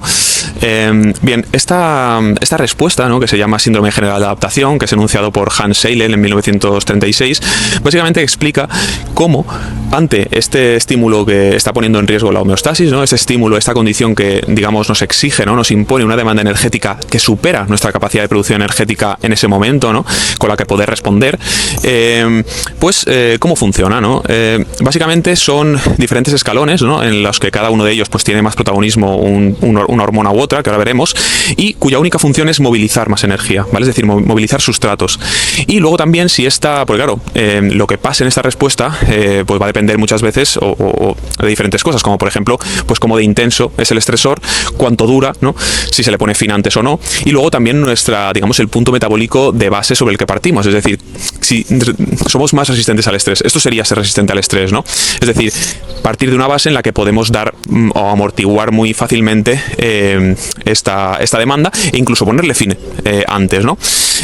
Luego también vamos a ver que si, por ejemplo, el estresor se mantiene en el tiempo y digamos que nos perpetuamos en la segunda fase, como ahora veremos, que es la de resistencia, aquí va a tener bastante más protagonismo el cortisol y es donde va a producir esa degeneración, ¿vale? Y esa supresión, no solamente movilización, sino ya supresión de diferentes funciones para poder seguir teniendo energía para adaptarnos, ¿no?, y para seguir respondiendo a ese estímulo que no cesa. Bien, entonces vamos para allá.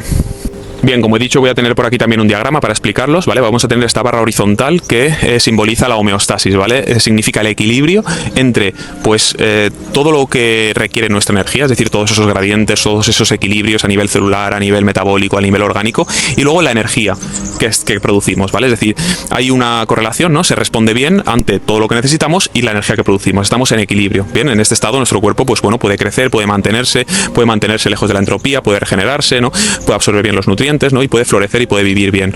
Entonces, bien. Ahora vamos a ver la primera fase, ¿no?, que sería la fase de alarma. Esta fase es cuando, digamos, se introduce ese estresor, ¿no?, esta condición, este estímulo, que de repente pues exige más energía de la que tenemos disponible en ese momento, ¿no?, y va a producir pues las diferentes respuestas hormonales que vamos a ver. Como veis, en primer lugar, la energía, ¿vale?, está por debajo, ¿no? Esto es muy peligroso, literalmente es un momento crítico en el que somos muy vulnerables porque literalmente la producción energética es más baja que lo que necesitamos para vivir y mantener todos los gradientes, ¿vale? Imaginaos si en ese momento vuelve a haber otro estresor, ¿no? O partimos desde una homeostasis muy baja, porque por ejemplo tenemos un metabolismo muy bajo, o tenemos el glucógeno hepático vacío, digamos que no tenemos un primer amortiguador, porque ahora veremos cómo se va a amortiguar esta primera fase. Pues eso podría ser muy crítico, ¿no? Este lapso, ¿por qué se da, no? ¿Por qué no ante el estresor ya se nos dispara la movilización de sustratos? Pues básicamente porque, bueno, lo que es la señal, ¿no?, de que hay un déficit energético y la movilización de sustratos no es simultánea, ¿vale? Aquí, como digo, digamos, el protagonista es el eje simpático adrenal, ¿bien? Este eje que va, bueno, básicamente va a liberar adrenalina, catecolaminas. Las catecolaminas tenemos adrenalina y noradrenalina, que a lo mejor también las habéis conocido como epinefrina y norepinefrina, pero es básicamente lo mismo. Y voy a hablar de adrenalina porque es 80% adrenalina, 20% noradrenalina, ¿no? Entonces, claro, desde que llega la señal, ¿vale?, de que han caído la disponibilidad energética que tenemos en la sangre, por ejemplo, ha caído la glucemia, y el hecho de movilizar, ¿no?, energía, pues hay un lapso de tiempo. Digamos, como digo, no es simultáneo. Imaginaos, pues yo que sé, como si el ejemplo este, ¿no?, de que, digamos, pues tenemos una central eléctrica, ¿no?, para suministrar pues todas las infraestructuras de la ciudad, pero de repente hay un estresor que requiere muchísima energía, como que se han encendido todos los electrodomésticos de la ciudad a la vez. Entonces, antes de empezar a encender más generadores, pues digamos que hay un colapso energético, ¿no? Digamos, ese es el lapso de tiempo que, como digo, en el que somos muy vulnerables, ¿no? Aquí, ¿cómo se activa? Pues, bueno, aquí, por ejemplo, lo del estrés como algo psicológico, vais a ver o vais a entender por qué puede ser, ¿no? Porque por una parte tendríamos el sistema nervioso central, ¿no? En el que, bueno, por una parte la corteza prefrontal, que sería algo más cognitivo, ¿no? Algo más racional, o bien la amígdala, ¿no? Algo más emocional, un miedo pues más irracional, como digo, generan o evalúan, ¿no?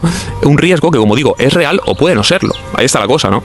Es decir, podemos simplemente adelantar que algo va a causarnos una necesidad, una demanda energética, y eso ya liberar o generar una respuesta adrenal, ¿no? Claro, eso es un problema. Alguien que sea muy nervioso, por ejemplo, pues obviamente realmente está adrenal simplemente por algo que no ha pasado aún, ¿no? Ahora hablaremos un poco más de esto. Entonces, bueno, ambos, tanto corteza prefrontal, digamos, como una sensación de peligro más cognitiva, ¿no? Más real, más racional, o la amígdala, más irracional, digamos que caen en el hipotálamo, y el hipotálamo es el que va a liberar, ¿no? Mediante la médula suprarrenal, pues las catecolaminas, ¿no? La adrenalina, que va a ser el protagonista en esta fase. La adrenalina, bueno, tiene digamos que sirve realmente para esto porque tiene una vida muy corta, ¿vale? Bueno, luego también dejadme explicar que no tiene por qué una única, o sea, hay cosas más rápidas. Por ejemplo, si la glucemia cae, ¿vale? Porque, por ejemplo, algo está requiriendo, por ejemplo, la temperatura, ¿no? Es decir, baja la temperatura y mi cuerpo pues empieza a generar o activar todos estos mecanismos para mantener mi temperatura, ¿no? Entonces, claro, eso requiere mucha energía, requiere mucha glucosa, entonces mi glucemia bajaría. Así, por ejemplo, antes de percibirlo yo a nivel mental, por ejemplo, o antes de pensarlo, antes de, en fin, ¿no? De llegar a esta conclusión, hay glucorreceptores en el hipotálamo, ¿vale? Hipotalámicos, que ya van a sentir esa glucemia baja y van a liberar, ¿no? La adrenalina para ejercer las funciones que vamos a ver para poder movilizar más energía. Bien, esto también va a explicar por qué aquel estudio que he comentado al principio, la gente en dietas bajas en carbohidratos o en cetosis es más sensible al estrés, porque esta fase se la van a saltar, ¿no? Ahora explicaré cómo. La adrenalina, ¿para qué va a servir principalmente, ¿no? ¿Cómo vamos a dar respuesta? Bien, es decir, ¿cómo vamos a encontrar más sustrato, ¿no? Con el que poder responder a esta demanda que se nos está imponiendo? Pues principalmente la función va a ser la de glucogenólisis, ¿vale? Lisis, si recordáis, es romper, ¿no? Al igual que lipólisis es romper la grasa, ¿no? Y sacar el ácido graso del adipocito, pues la glucogenólisis es romper, ¿no? O deshacer el glucógeno que hay en el hígado y liberarlo como glucosa a la sangre, pues para abastecer, ¿no? Esa necesidad energética. Luego, otra de las funciones de la adrenalina es la lipólisis, ¿no? Como os acordáis en el vídeo que hice en el último vídeo, vimos que era el agente lipolítico por excelencia, ¿no? Por lo tanto, es necesario para movilizar todo este ácido graso. ¿El ácido graso para qué? Pues para servir de combustible alternativo, es decir, no lo tenemos, es decir, hay que sacar todo lo que pueda funcionar como sustrato energético. Luego vamos a ver cuál es el peligro de que se mantenga el estresor, ¿no? O que es lo mismo que estar en cetosis, por ejemplo, otro paralelismo. Luego otra función de la adrenalina es, por ejemplo, la vasoconstricción y la vasodilatación. Es decir, bueno, vasoconstricción en todo lo que es lo periférico, y la vasodilatación, por ejemplo, en el cerebro, en el corazón, en la musculatura, ¿no? Es decir, es como que se deriva el flujo sanguíneo a aquellos tejidos, aquellos órganos como que nos van a salvar en ese momento, ¿no? Y otras cosas como, por ejemplo, los riñones, el intestino, todo eso, pues vasoconstricción, porque por ahora no nos sirve, ¿no? Es por eso que, por ejemplo, el estreñimiento puede tener una causa de este estilo, ¿vale? Una causa neuroendocrina, en el sentido de que haya un tono muy simpático, que haya mucha adrenalina, y eso, digamos, esté literalmente inactivando el intestino. Es decir, no sea un problema de lo que comes o de la fibra, sino que sea un problema más neuronal, ¿no? Esto volveremos sobre el tema, aunque no sé si en este vídeo, es que se estará haciendo muy largo.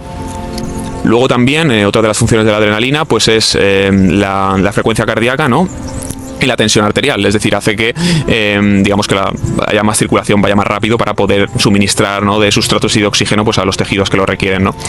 Bien, más o menos serían estas las funciones. Luego también tendríamos una activación del glucagón, ¿vale? Que digamos, ya me corrigieron en un vídeo, era un error semántico simplemente, es decir, el glucagón no es a nivel teórico una hormona del estrés, pero literalmente tiene mucha importancia en el eje, en esta respuesta al estrés, porque el glucagón lo que va a hacer es ayudar a esa glucogenólisis, ¿no? Es decir, ayudar ayudar a deshacer el glucógeno que tenemos acumulado en el hígado para que salga la sangre en forma de glucosa, ¿no? Y pueda abastecer a las mitocondrias y generar ATP.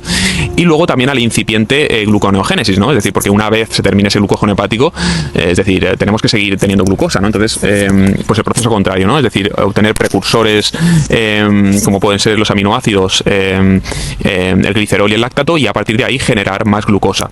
Esto, claro, si acabase aquí el estresor, ¿vale? Y pues ya no necesitásemos, ¿no? Esta producción de adrenalina y pudiésemos volver a restablecer una homeostasis, ¿no? Y volver a restablecer pues una energía limpia, ¿no? A través de una buena función tiroidea, ¿no? A través de una buena T3, a nivel de la progesterona, a nivel de, pues con más CO2, ¿no? Con más hormonas sexuales, etcétera. Pues acabaría aquí.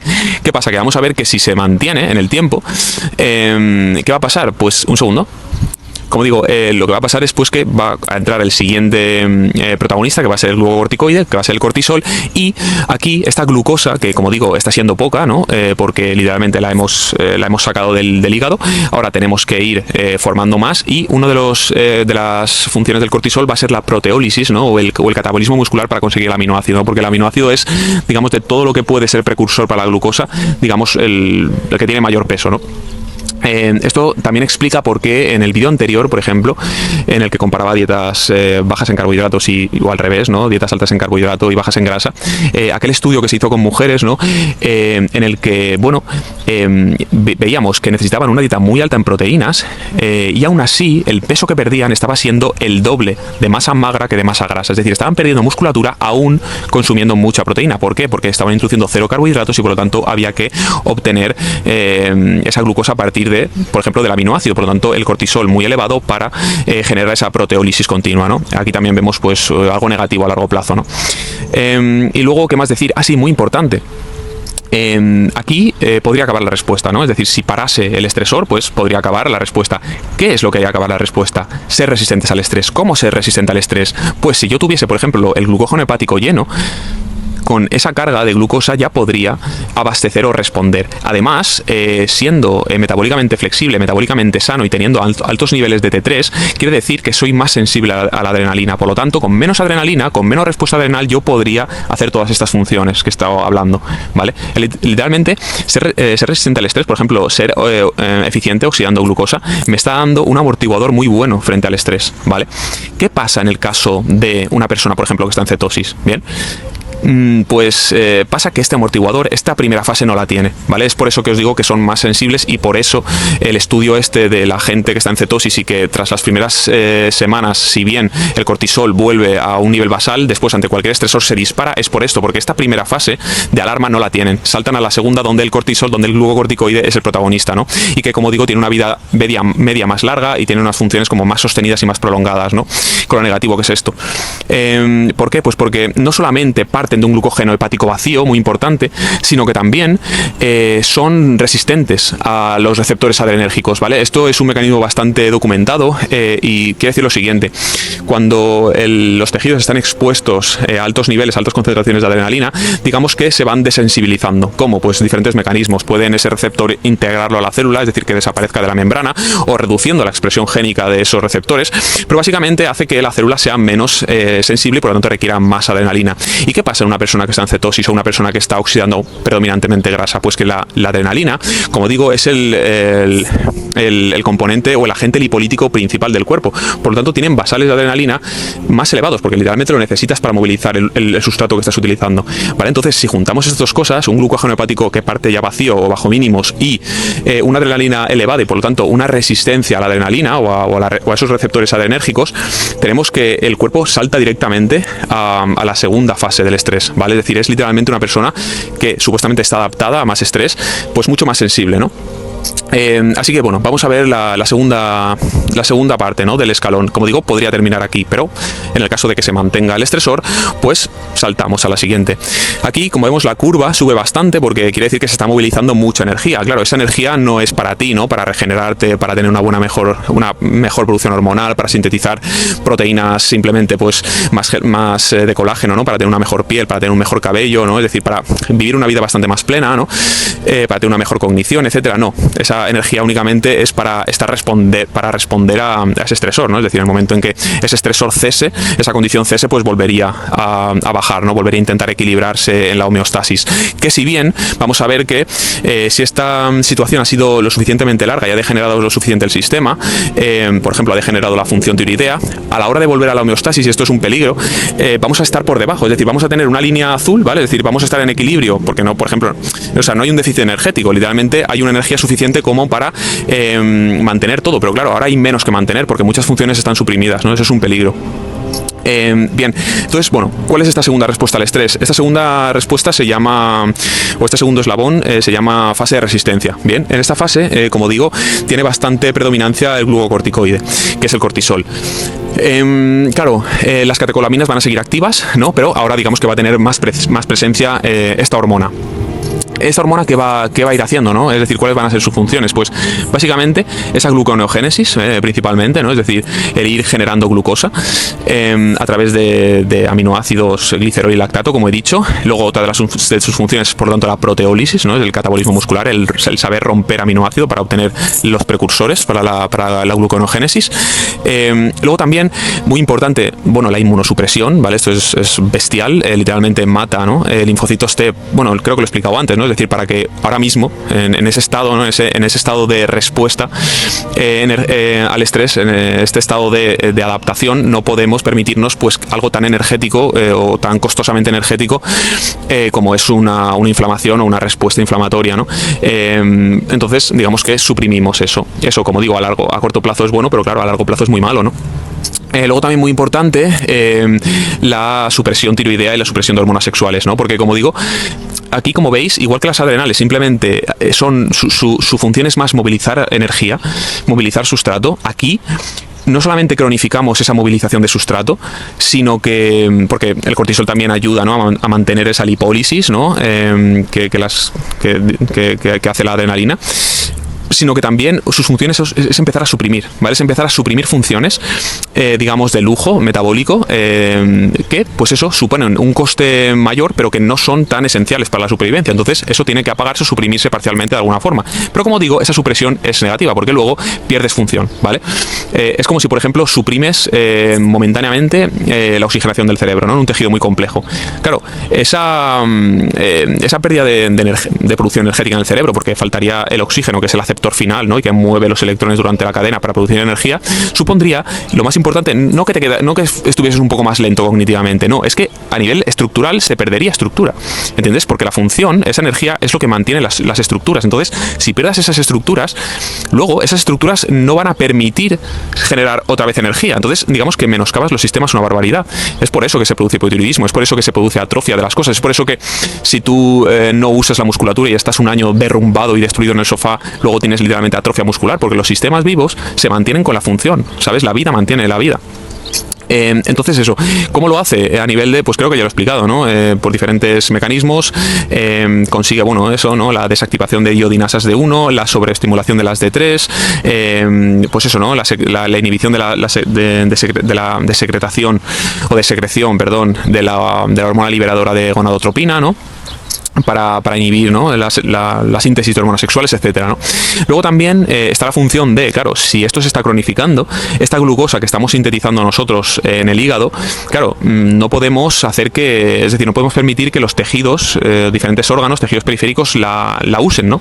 Un segundo, voy a hacer parón de vídeo. ¿Por qué? Porque sí que hay tejidos que son dependientes de la glucosa, entonces no podemos permitir que se vaya usando por ahí. Entonces, ¿esto cómo lo hacemos? Pues bloqueando la oxidación de glucosa en todos estos tejidos periféricos vía pues ese continuar, ¿no? La lipólisis, como digo, la comienza la adrenalina, pero digamos que el cortisol la mantiene, ¿no? Con esta forma de acción más mantenida, más sostenida, para que ese ácido graso que ahora está en bastante concentración en la sangre vaya inhibiendo, inhibir, por ejemplo, la piruvato deshidrogenasa. Esto lo expliqué en el anterior vídeo, pues la oxidación de glucosa, ¿no? Literalmente es este fenómeno también muy documentado, aunque la gente de estos ámbitos pues no quiera verlo, y con mucho sentido fisiológico, que es la resistencia fisiológica a la insulina. Como digo, es fisiológica, es revertible, es adaptativa a este estado, ¿no? A este momento en el cual pues tenemos que preservar la poca glucosa que estamos nosotros sintetizando, necesitando cortisol, necesitando romper proteínas, para que pues no sean los tejidos que bueno pueden funcionar con grasa las que lo acaparen, ¿no? Y se pueda preservar para los tejidos que sí que la necesitan, ¿no? Entonces, como vemos, es una respuesta pues bueno bastante lesiva, ¿no? Y sobre todo bastante degenerativa, ¿no? Más que lesiva, pero sobre todo claro, a veces innecesaria, ¿no? Porque la condición, ¿no? Ese estímulo que está produciendo esta respuesta adaptativa, este síndrome general de adaptación, es impuesto por nosotros sin ningún motivo, ¿entiendes? Eso es lo que me da rabia, ¿no? Luego también, aparte del cortisol, pues aquí tenemos un incremento de la hormona de crecimiento, pero paradójicamente no produce ese anabolismo periférico, ¿vale? Simplemente te envejece más, ¿vale? Básicamente. Es decir, hormona de crecimiento, crecer, es envejecer, ¿no? Luego también un incremento de aldosterona, porque, bueno, para mantener el agua, ¿no? Para mantener el sodio en lo que es el plasma, ¿no? Es decir, que el plasma esté acuoso, ¿no? Tenga esa consistencia. Requerimos aldosterona, pero claro, luego también, mira, hay gatitos ahí. Es que me encanta este sitio, tío, porque hay gatitos y la verdad es que te calman. Pero claro, luego esa aldosterona elevada va a ir degenerando el endotelio, ¿no? De los vasos sanguíneos, entonces va a producir diferentes implicaciones negativas, ¿no? Y bueno, esta situación de resistencia pues se va a mantener pues mientras dure el estresor o hasta que no podamos producir más energía porque digamos la mitocondria esté lo suficientemente deteriorada, ¿no? O los sistemas suficientemente deteriorados como para continuar, ¿no? Con esta producción energética, con esta movilización y con esta, en fin. Es por eso, por ejemplo, vuelvo a poner el ejemplo, ¿no? De este hombre, joder, el otro día comenté en Twitter su nombre, ahora no recuerdo. Este hombre, ¿no? Que fue un experimento por el cual tenía pues un sobrepeso bestial, hizo un ayuno de más de un año, 380 y pico días, logró perder una barbaridad de peso, pero murió a los 52 años, ¿no? Dicen que no tuvo que ver, pero obviamente este daño, ¿no? Es decir, este déficit energético crónico, que es literalmente una respuesta, ¿no? Es decir, esta fase de resistencia mantenida, utilizando pues el cortisol, la adrenalina para movilizar toda la lipólisis, ¿no? Utilizar el ácido graso como sustrato principal, con el ROS, ¿no? Con los ROS incrementados que eso genera, pues han degenerado el organismo hasta un punto en el que el tío pues ya no pudo sostener la vida, ¿no? Es decir, la homeostasis estaba literalmente por los suelos, ¿no? Otro ejemplo, ¿no? De que sí, wow, el cuerpo es, no infravalores lo que puede hacer un cuerpo y a lo que se puede adaptar. Sí, no infravaloro. Por ahí tienes la consecuencia, ¿no? Una degeneración bestial. Entonces eso.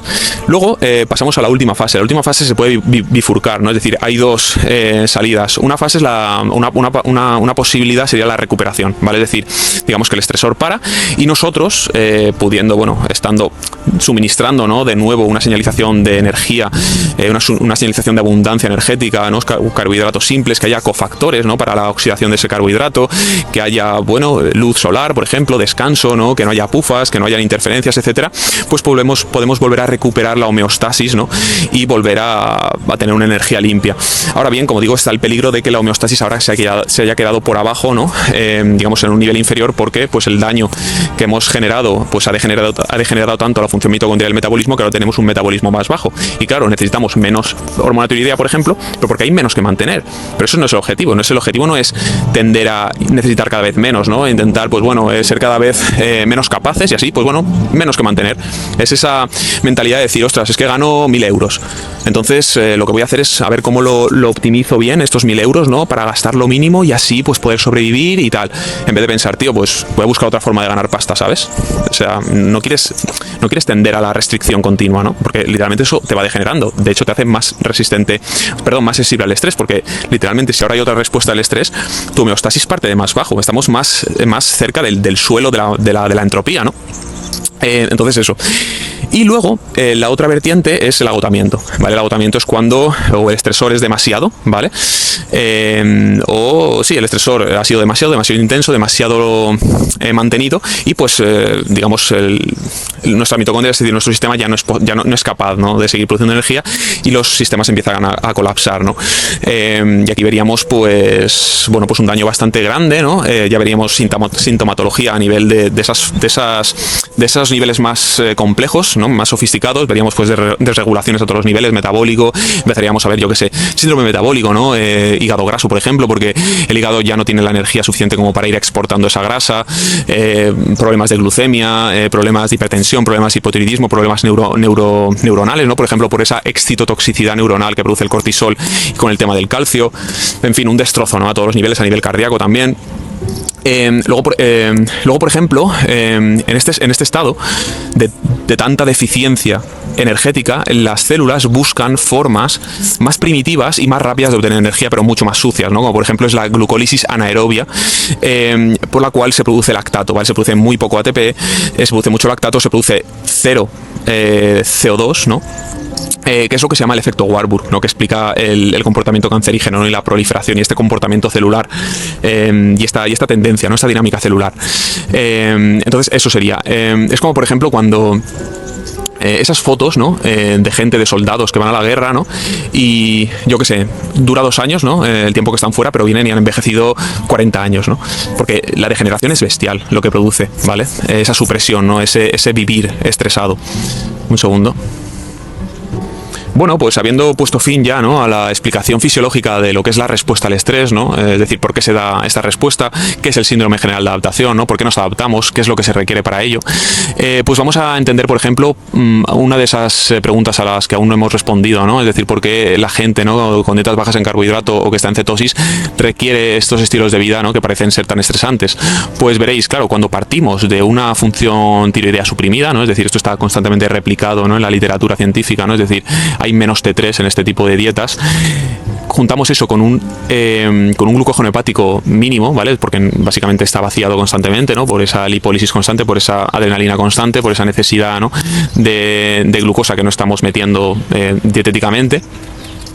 Luego también juntamos esa resistencia de los receptores adrenérgicos, ¿no? Es decir, siendo tan desensibilizados, ¿no? Tan resistentes a la adrenalina, necesitamos ese salto ya directamente a la respuesta de glucocorticoides o de cortisol. Claro, aquí, si queremos tener energía, claro, la función tiroidea está más suprimida, ¿no? También tenemos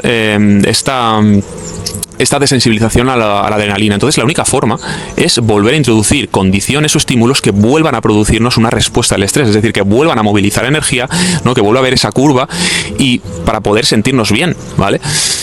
Ahí está la cosa, es decir, es que no pueden no hacer estas cosas, requieren constantemente el estrés, es decir, para volver a estar bien necesitan, pues venga, otro café solo, o venga, voy a meterme al agua fría, o venga, hoy me voy a despertar a las 5 de la mañana y voy a correr en ayunas, porque es que si no, no tienes una energía limpia, dependes de las adrenales, ¿vale?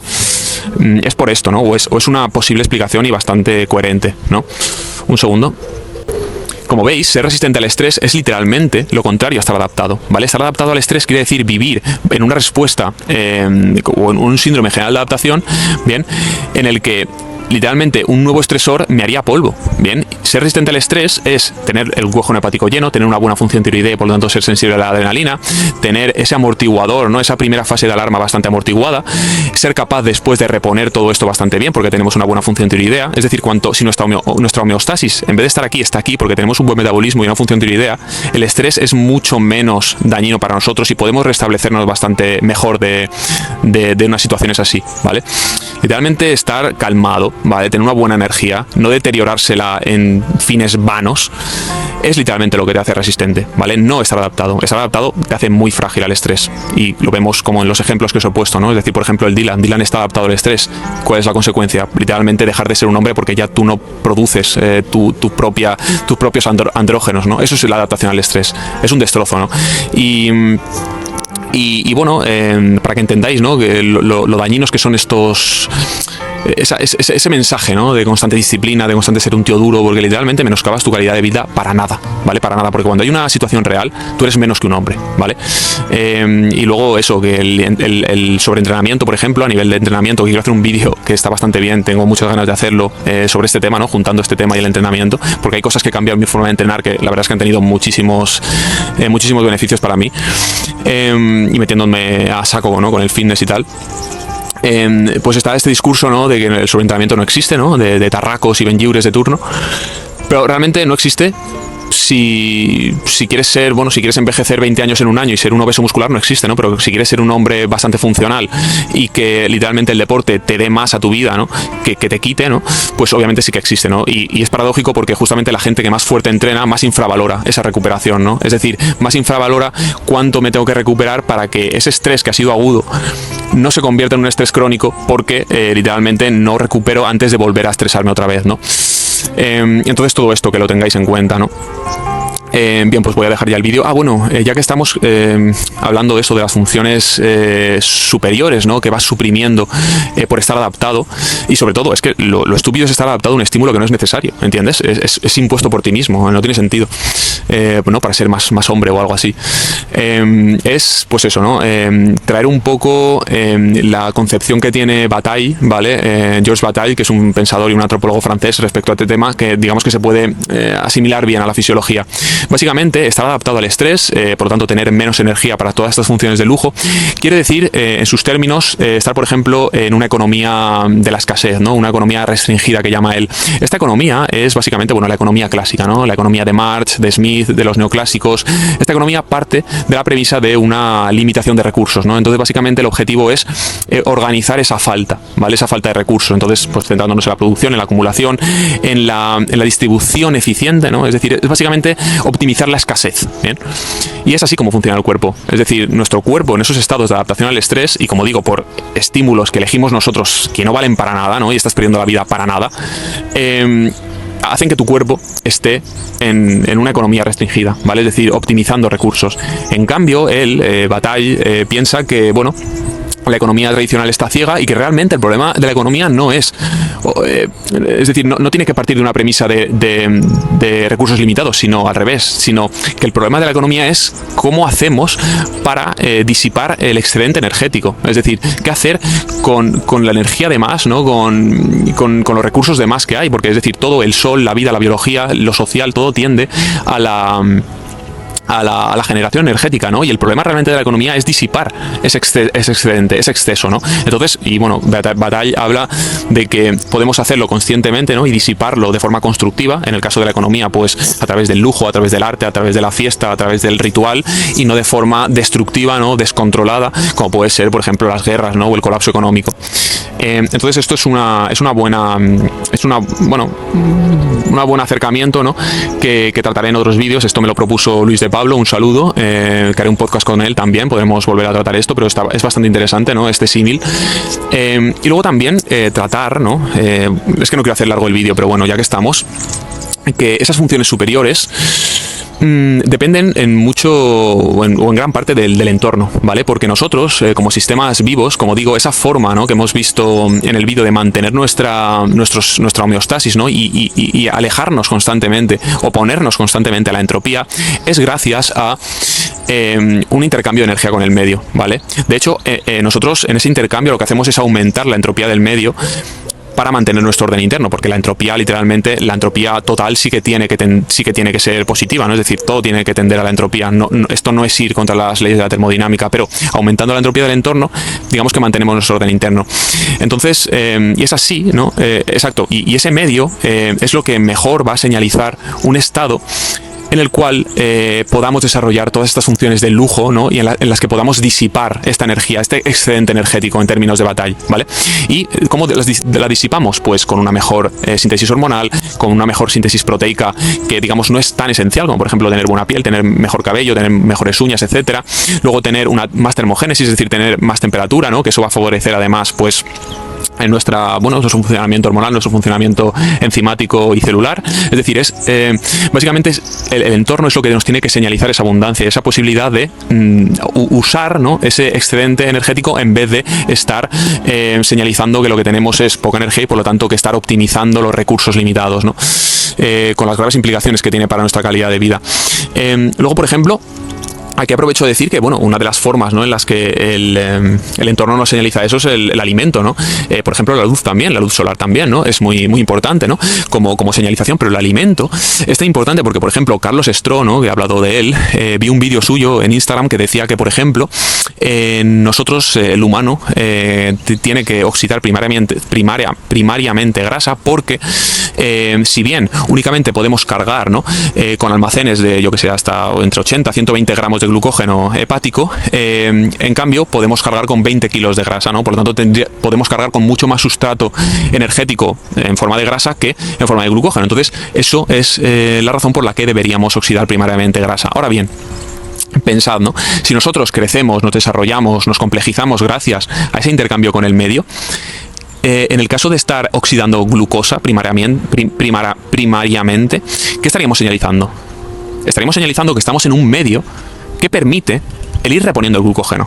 ¿Bien? Es decir, estamos señalizando con ese glucógeno hepático lleno constantemente que literalmente podemos dedicarnos a tener más energía y a disiparla en cosas que, si bien no son esenciales para la supervivencia, pues nos van a dar una mayor calidad de vida y una mayor expansión, una mayor complejización y, pues, en fin, ¿no? Una mayor vivencia, ¿no? Entonces, en cambio, ¿en qué contexto estaríamos oxidando primariamente grasa? En un contexto de inanición, ¿no? Por eso tenemos esa capacidad de llevar tanta grasa, ¿no? Y por lo tanto, esa señalización, es decir, estar oxidando grasa constantemente, primariamente, de hecho lo expliqué a nivel bioquímico cómo funciona esto en el vídeo este de la pizarra anterior, la señal es la de conservación energética, es la de que estamos en una economía restringida, ¿bien? Es que es así. En fin, no me quiero enrollar más, ¿no? Porque luego esta gente también es muy esencialista, ¿no? En contraposición al dinamismo, ¿no? La bioenergética es más dinámica en el sentido de que, dadas las condiciones, ¿no? Es decir, un entorno propicio, un sistema hormonal propicio, el cuerpo puede complejizarse y ser más de lo que esencialmente es, ¿no? Pero claro, para eso hay que entender que tenemos una esencia, ¿no? Pero eso ya, pues bueno, ya tiene unas implicaciones, una epistemología, ¿no? O unas bases filosóficas por las cuales entender las cosas, ¿no? Que esto es muy importante, ¿no? Porque en función de tu filosofía o de cómo interpretas el mundo, también interpretas la fisiología de una forma u otra.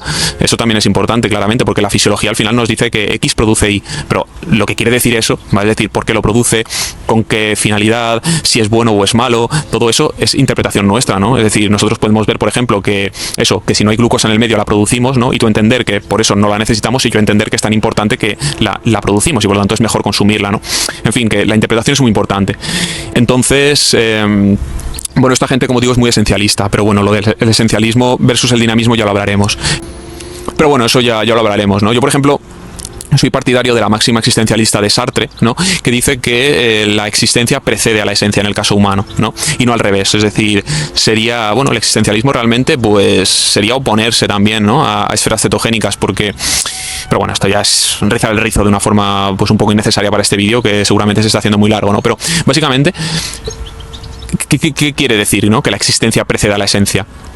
O al revés, ¿no? Por ejemplo, si un artesano va a tallar una silla, bien, esa silla viene a la existencia con una esencia que la precede, ¿vale? Es decir, el artesano requiere algo cuya función última sea sentarse, ¿no? Entonces, con esa esencia ya existente, luego viene la existencia, luego creas la silla, ¿no? Es decir, la silla ya existe, pero le precede su esencia. En el caso humano, claro, la gente, o pues digamos desde diferentes puntos de vista, creen que también es así, ¿no? Que hay una esencia que viene antes de nuestra existencia, pero yo opino, o soy de la opinión, pues como digo, más existencialista, más sartriana, si se quiere decir así, de que, pues bueno, nosotros existimos pues de una forma más contingente y después...